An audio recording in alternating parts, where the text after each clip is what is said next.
Hello everyone, কেমন আছেন আপনারা? আশা করছি সকলেই খুব ভালো আছেন। তো আজকে আপনাদের মাঝে একটি অসাধারণ ভালোবাসার ডালা নিয়ে আসলাম, যে ডালার মধ্যে এক ডালায় রয়েছে ভালোবাসার সব রং ভরপুর। তো অসাধারণ একটি রেসিপি আপনাদের মাঝে শেয়ার করব আজকে। তো আশা করছি আমার প্রিয় আপুদের কাছে অনেক বেশি ভালো লাগবে। তো এই দেখুন, একটা ডালার মধ্যে আপনি সব ধরনের স্বাদ পাবেন। এখানে আছে আলু, তারপরে কাবাব, আর হচ্ছে ডিম, আর সাথে হচ্ছে সেই কোরবানির মাংস, গরুর মাংস। তো এত চমৎকার একটি রেসিপি, অসাধারণ। আমি নিজে বানিয়ে অভিভূত হয়ে গেছি, তো আপনাদের মাঝে শেয়ার করব ইনশাল্লাহ। তো এখানে আমি 1.5 কেজি পরিমাণে গরুর মাংস নিয়ে নিয়েছি, কোরবানির মাংস। তো এটাকে ভালো করে ধুয়ে পরিষ্কার করে ঝরিয়ে নিয়েছি। আর এর সাথে আমি বিভিন্ন ধরনের মশলা অ্যাড করে এটাকে ম্যারিনেট করে রাখবো।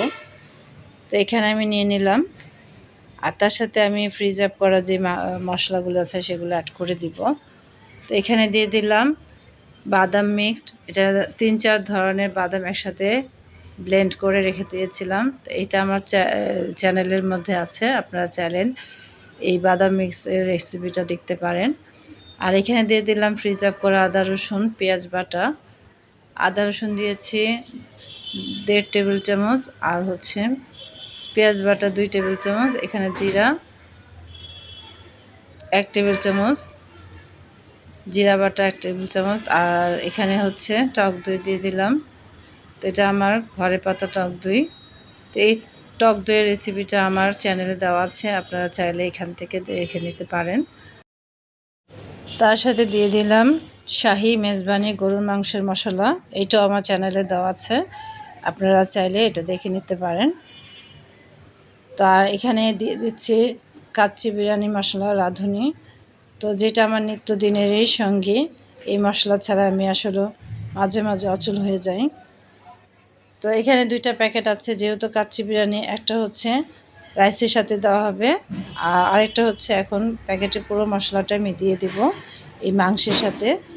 পুরো মশলাটা দিয়ে এটাকে আমি ম্যারিনেট করে রাখবো 1 ঘন্টার জন্য। তো 2-3 ঘন্টা করে রাখলে ভালো হয়, তবে আমি 1 ঘন্টায় এটা যথেষ্ট হয়ে গেছে। আর বাকি মশলাটা আমি রেখে দিলাম।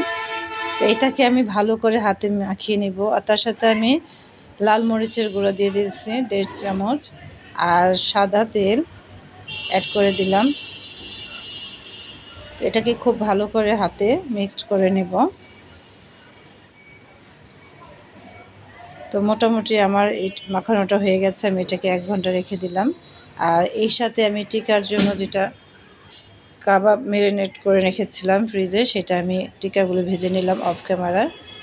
আর তার সাথে আমি আলুগুলো ভেজে নিয়েছি, আবার সাথে পেঁয়াজটাও দিয়ে দিলাম। এখন পেঁয়াজটাকে ব্রাউন করে আমি সেই ম্যারিনেট করা মাংসটা দিয়ে দেব। এই তো আমি দিয়ে দিলাম। আশা করছি এই রেসিপিটি আপনাদের কাছে ভীষণ ভালো লাগবে। তো আমার মাংসটা মোটামুটি ভালোভাবে আমি কষিয়ে নিয়েছি।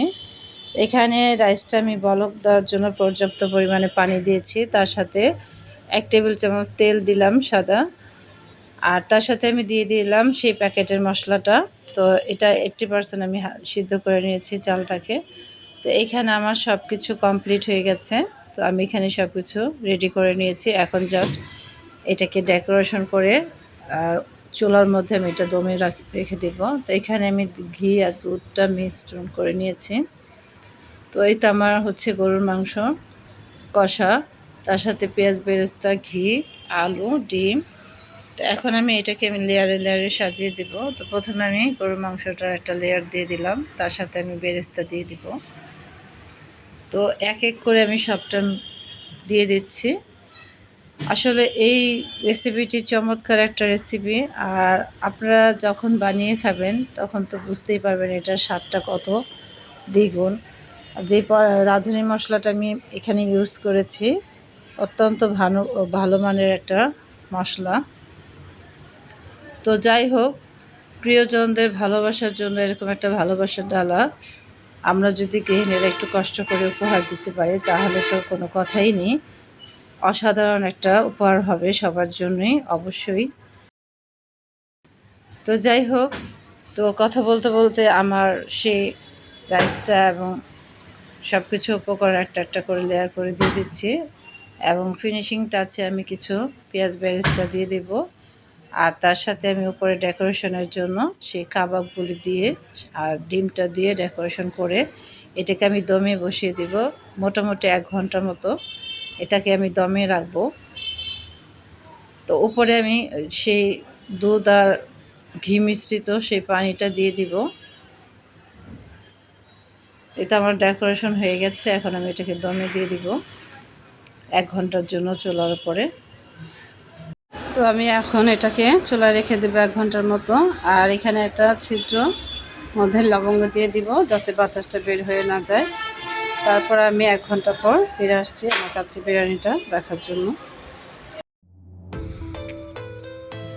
অসাধারণ একটা ভালোবাসার ডালা নিয়ে আপনাদের মাঝে হাজির হলাম। তো আমি এখন ডালাটা সাজিয়ে নেব। তো দেখুন প্রিয় বন্ধুরা, কত চমৎকারভাবে এই রেসিপিটি আমরা নিজেরাই ঘরে তৈরি করতে পারি। তো আমি এখন উপর থেকে সেই ডিম আর কাবাবটা একটু সরিয়ে নিব ডেকোরেশনের জন্য। আর ভিতর থেকে রাইসটা আমি ডালার মধ্যে নিয়ে নিচ্ছি। তো অনেকটা লোভনীয় এবং দেখতে খুব সুন্দর হয়েছিল। কালারটা সেরকম আর ঝরঝরে, খুবই সুস্বাদু। অসাধারণ একটা রেসিপি আপনাদের মাঝে শেয়ার করলাম। এই ভালোবাসার ডালা আশা করছি আমার প্রিয় আপুদের কাছে অনেক বেশি ভালো লাগবে। ভালো লাগলে আমার চ্যানেলটাকে সাবস্ক্রাইব করে আমার পাশে থেকে যেতে পারেন। আর যারা অলরেডি কাজটি করেছেন তাদেরকে অসংখ্য অসংখ্য ধন্যবাদ এবং ভালোবাসা। তো যাই হোক, ভালোবাসার ডালা আপনাদের মাঝে দেখাতে পেরে আমারও ভীষণ ভালো লাগছে। তো আশা করছি আমার প্রিয় আপুরা এভাবে প্রিয়জনদেরকে ভালোবাসার ডালা উপহার দিবেন ইনশাল্লাহ। আর দেখুন কতটা সফট হয়েছে মাংসটা, মানে সব কিছু মিলিয়ে একটা অসাধারণ রেসিপি। তো এই তো আমার ছিল ঈদ স্পেশাল ভালোবাসার ডালা 2, যে ডালায় রয়েছে ভালোবাসার সব রং ভরপুর। আসলে একটা চমৎকার ডালা যেখানে ভালোবাসা কোনো কমতি নেই। এক ডালায় আপনি সব কিছু পেয়ে যাবেন। তা আশা করছি আমার প্রিয় আপুদের কাছে অনেক বেশি ভালো লেগেছে। তা আবারও দেখা হবে নতুন কোনো ভিডিওতে। সে পর্যন্ত আপনারা সুস্থ থাকুন, ভালো থাকুন এবং সবাইকে আসসালামু আলাইকুম জানিয়ে এখানে বিদায় নিচ্ছি। আল্লাহ হাফেজ।